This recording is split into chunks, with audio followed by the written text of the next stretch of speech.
الحمد لله الذي جعل العلم ضياء والقمر نورا، ورفع الذين أوتوا العلم درجات، وكان ذلك في الكتاب مسطورا، وجعل العلماء ورثة الأنبياء، وكفى بربك هاديا ونصيرا. وأشهد أن لا إله إلا الله وحده لا شريك له، وأشهد أن محمدًا عبده ورسوله صلى الله عليه وسلم، بلغ الرسالة وأدى الأمانة ونصح الأمة، وجاهد في الله حق جهاده حتى أتاه اليقين. تركنا على المحجة البيضاء ليلها كنهارها لا يزيغ عنها إلا هالك.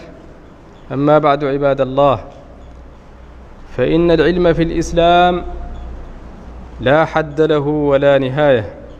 قال تعالى: وما أوتيتم من العلم إلا قليلا. وكان رسولنا صلوات الله وسلامه عليه أول من سعى لمحو الأمية، حين جعل فداء أسرى بدر أن يعلم كل منهم 10 من المسلمين القراءة والكتابة. ومهما كان مقام الإنسان عاليا ومنصبه ساميا، فإنه لا يستغني عن التعليم. فهذا نبي الله داود عليه السلام مع حصوله على الملك والنبوة لم يستغن عن تعليم الله إياه. قال تعالى: وآتاه الله الملك والحكمة وعلمه مما يشاء. عباد الله، إن ميدان التربية والتعليم من أهم الميادين، أثره كبير في تنشئة الأجيال الذين هم قاعدة بناء المجتمعات والدول. ولما كان التغيير في المجتمعات والأمم يسير حسب سنة لا تتبدل إن الله لا يغير ما بقوم حتى يغيروا ما بأنفسهم. وجيل المتعلمين اليوم هم قادة مجتمع الجيل القادم. فإن ميدان التغيير التربية والتعليم، وكان رسولنا صلوات الله وسلامه عليه هو المعلم الأول للأمة، هو الذي بعث في الأميين رسولا منهم يتلو عليهم آياته ويزكيهم ويعلمهم الكتاب والحكمة، وإن كانوا من قبل لفي ضلال مبين. التربية في الإسلام تؤسس على قيم الأمة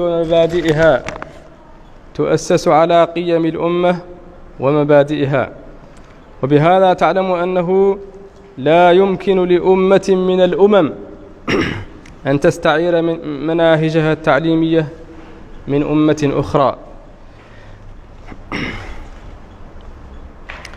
التربية الإسلامية تغذي العقل بالحقائق والمعارف، والنفس بالتربية والأخلاق، فنحن أمة نبي بعث بمكارم الأخلاق. أيها الناس، إخوة الإسلام، أساس التربية والتعليم القرآن الكريم، تفسيرا وفهما وتجويدا وحفظا، فهو النبع الذي لا ينضب، والسعادة التي لا حد لها، والعز المشيد، والرقي الحميد. لم ترفع الأمة رأسا إلا بالقرآن، ولم تنل العزة والمنعة إلا بتطبيق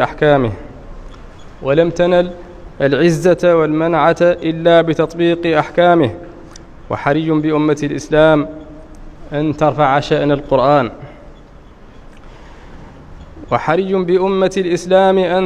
شأن القرآن، في مناهجها وتعلي قدره ومقداره. تنتخب له أكفأ المعلمين وأفضل الأوقات. بارك الله لي ولكم في القرآن العظيم، ونفعني وإياكم بما فيه من الآيات والذكر الحكيم، وتاب علي وعليكم. الحمد لله على إحسانه، والشكر له على تفضله وامتنانه، وأشهد أن لا إله إلا الله وحده لا شريك له تعظيما لشانه، وأشهد أن محمدا عبده ورسوله الداعي إلى رضوانه، صلى الله عليه وعلى آله وأصحابه وإخوانه. أما بعد، عباد الله، أوصيكم ونفسي بتقوى الله. واعلموا أن اللغات من أعظم شعائر الأمم التي بها يتميزون، ولغتنا العربية رمز عزتنا وعنوان مجدنا وأصالتنا وسيادتنا. واللسان العربي شعار الإسلام لارتباطه بأهم مقدسات المسلمين، الكتاب والسنة.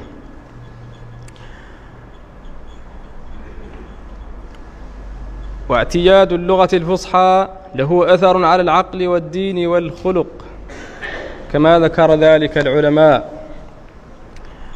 ويعاني جيلنا المشهود ضعفا لغويا، وهذا مظهرا من مظاهر تخلف الأمة. وحين تنهار اللغة، وحين تتهاوى اللغة، تسقط معها أسس العقيدة ومعالم التاريخ وسيادة الأمة. واللغة العربية مهدد إشراقها مع فشو العامية وتعدد اللهجات وسيطرة الإعلام الفضائي غير العربي ومزاحمة غيرها من اللغات. والعلاج تعزيز اللغة في مناهج ومحاضن التعليم، وإحياء محبتها في نفوس الناشئة، مع أهمية المساندة الإعلامية. ولن تعجز أمة حملت حضارة العالم 14 قرنا، ومهدت لحضارات معاصرة، لن تعجز هذه الأمة عن تدريس العلوم كلها بلغتها في مدارسها وجامعاتها. وتعريب التعليم أسلم للغة الأمة وأحفظ لكرامتها وسيادتها. عباد الله، إن الله أمركم بأمر عظيم بدأ فيه بنفسه، وثنى بملائكة قدسه، وثلث بكم معاشر المسلمين، فقال جل من قائل عظيما: إن الله وملائكته يصلون على النبي يا أيها الذين آمنوا صلوا عليه وسلموا تسليما.